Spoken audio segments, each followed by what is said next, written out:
மக்கள் கட்சியின் மகளிர் சங்கத்தின் இந்த மாபெரும் ஆர்ப்பாட்டத்திற்கு பின்னரு இன்னைக்கு காலையில இருந்து நம்ம ஆர்ப்பாட்டம் பண்ணி கொண்டிருக்கின்றோம், செய்து கொண்டிருக்கின்றோம். இப்ப கிடைத்த செய்தி என்னவென்றால், அந்த அண்ணா பல்கலைக்கழக மாணவிக்கு கொடுமை இழைத்த அந்த ஞானசேகரன் என்ற அந்த காமுகனுக்கு குண்டாஸ்ல இன்னைக்கு போட்டிருக்கிறாங்க.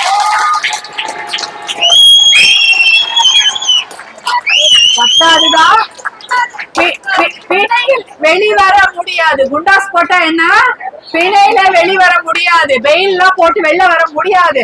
அப்படிப்பட்ட ஒரு குண்டாஸ் போட்டிருக்காங்க. நம்ம தொடர்ந்து கண்காணிக்கணும். என்னன்னா, இதோட குண்டாஸ் போட்டு நம்மளாம் மறந்துடுவோம். ஆனா கண்காணிப்பு மாதிரி இருக்கக்கூடாது. கண்டிப்பாக அதுவும் ஹிஸ்டரி ஷீட்டர்னுவாங்க. அதாவது திரும்ப திரும்ப குற்றம் செய்கிற ஒரு குற்றவாளி அவன். திரும்ப திரும்ப எத்தனை கேஸ், இப்ப இத்தனை கேஸ் இருக்கிற ஒரு குற்றவாளிய பள்ளி கல்லூரி வளாகத்துல அனுமதிக்கலாமா? அது என்ன பிரியாணி கடையோ எந்த கடையோ, எதுக்கு அங்க போட அனுமதிக்கிறாங்க? அவன் மேல அவ்வளவு வழக்கு நிலுவையில் இருக்கும் பொழுது சாப்பாடு கடை போட அனுமதிச்சிருக்கிறாங்க. அப்படி இருக்கக்கூடிய, அதுவும் பாலியல் குற்றங்கள் மட்டும் இல்லாம திருட்டு குற்றங்கள் என்று எத்தனையோ குற்றங்கள் அந்த கேஸ் அவர் மேல இருக்குது. அப்படி இருக்கும் பொழுதும் அந்த குற்றவாளியை கல்லூரி வளாகத்துல அனுமதித்தது மிகப்பெரிய தவறு. அதை இனிமேலாவது அவங்க உணர்ந்து கொள்ளணும். ஏன்னா இது ஒரு மிகப்பெரிய ஒரு கொடூரமான விஷயம். இது நம்ம அண்ணா பல்கலைக்கழகம் சென்னையில் நடந்ததுனால எல்லாருக்கும் தெரியுது. எல்லா ஊர்லயும் இது நடந்து கொண்டிருக்கிறது. எல்லா பள்ளி மட்டும் இல்ல, கல்லூரி மட்டும் இல்ல, வேலை செய்யும் இடத்துல கூட இதெல்லாம் நடந்து கொண்டிருக்கிறது. எல்லா துறையிலும் இந்த பாலியல் வன்கொடுமைகள், பாலியல் துன்புறுத்தல்கள் நடந்து கொண்டிருக்கிறது. அதற்கு எதிராக நாம் எல்லாம் ஒன்று திரள வேண்டும். அதுதான் நம்மளுடைய போராட்டமா இருக்கணும். இன்னைக்கு நம்ம சகோதரி சொன்னாங்க, தைரியமா நம்ம பசங்களை வளர்க்கணும். தைரியமா பசங்களை வளர்த்தா, நான் என்னுடைய பெண்களை தைரியமா வளர்த்தேன், தப்ப தட்டி கேட்பேன். அதே சமயம் ரொம்ப ரொம்ப கவனமாகவும் நம் பெண்களை வளர்க்க வேண்டும். ஏன்னா கவனமா இருக்கணும். ஏதோ காதுல பாட்டு கேட்டுட்டு அப்படியே நடந்து போறதெல்லாம் பண்ணவே கூடாது. நம்மை சுற்றி என்ன நடக்கிறது அப்படின்னு அவங்க தெரிஞ்சுக்கணும். ஏன்னா இப்ப என்னன்னா, இந்த பழி வாங்குறது, ஆசிட் ஊத்துறது, இந்த மாதிரி நிறைய விஷயங்கள். பழி வாங்கினா முன்னாடி ஆசிட் ஊத்துறது அந்த மாதிரி எல்லாம் பண்ணிட்டு இருந்தாங்க. இப்ப என்ன பண்றாங்க, டீப் ஃபேக் வீடியோவே அந்த பொண்ணை பத்தி எடுத்து தப்பா போடுறாங்க. அப்படியெல்லாம் நடக்கும்.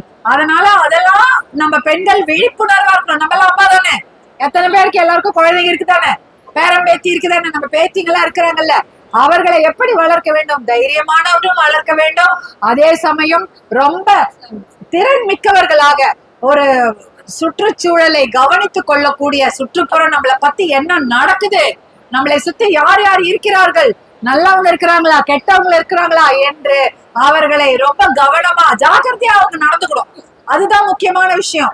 அதனால அதே சமயம் தாய்மார்களுடைய ஆகிய நாம என்ன செய்யணும், நம்ம பசங்க ஏதாவது வந்தா காது கொடுத்து கேட்கணும். அதானமா சொன்னீங்க, சாயங்காலமானா உன் பொண்ணு கிட்ட ஸ்கூல்ல என்ன நடந்தது, பக்கத்து வீட்டுல என்ன நடந்தது. நம்ம என்ன பண்ணுவோம், முன்னாடி எல்லாம் நம்ம வீட்டுல விட்டுட்டு போவோம், இல்ல பக்கத்து வீட்டுல விட்டுட்டு துணைக்கு விட்டுட்டு போவோம். என்ன நடக்குது, குழந்தை அழுதா ஏன் அழுகுது, ஒரு இடத்துக்கு போக மாட்டேன்னா ஏன் போக மாட்டேங்குதுன்னு கேட்கணும். காது கொடுத்து கேட்க வேண்டும். கேட்டாலே பாதி பிரச்சனை தீர்ந்து விடும். என்ன பிரச்சனைன்னு தெரிஞ்சிரும். அதே சமயம் எந்த பிரச்சனையா இருந்தாலும் தாய்மார்களான நாம் என்ன செய்யணும், என்ன பிரச்சனையா இருந்தாலும் தாய்மார்களான நாம் கண்டிப்பாக நம் மகள்கள் பின்னால் நிற்க வேண்டும்.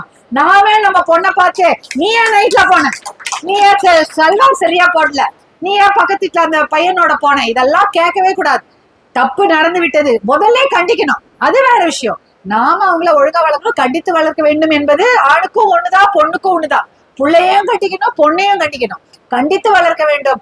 அதையும் மீறி சில தவறுகள் நடந்து விட்டால் நம் குழந்தைகள், குறிப்பாக நம் பெண் குழந்தைகள் பின்னால் நாம நிற்கணும். ஏன்னா வெளியில எல்லாரும் திட்டுவாங்க. அப்ப நம்ம பொண்ணு என்ன பண்ணும், ஐயோ நம்ம அம்மா நம்ம கூட இருப்பாங்க அப்படின்னு தைரியமா நம்ம கிட்ட வரும். நம்ம அதே பிரச்சனையா இருந்தது, ஐயோ நம்ம அம்மா நம்மள சேர்ந்து திட்டுவாங்கன்னா நம்ம கிட்ட வராது, எவங்கிட்டயா போகுமா இல்லையா? அதனாலதான் பயந்து போய் என்ன பண்றாங்க, ஐயோ அம்மா அடிப்பாங்க திட்டுவாங்கன்னு பயத்துலதான் போய் அவங்க சொல்ற தப்பெல்லாம் செஞ்சுட்டு இருக்கிறாங்க. அதனால இந்த விஷயத்துல தாய்மார்களான நாம் அவர்களை தைரியமாக வளர்க்க வேண்டும். ரொம்ப கண்காணிப்பு, நீ ஜாக்கிரதையா ஒரு சுற்றுச்சூழலை பாத்துக்கோ, யாரா ஃபாலோ எதுவாக இருந்தாலும் கொஞ்சம் கவனமாக அவர்களை நாம் சொல்லி தந்து வளர்க்க வேண்டும்.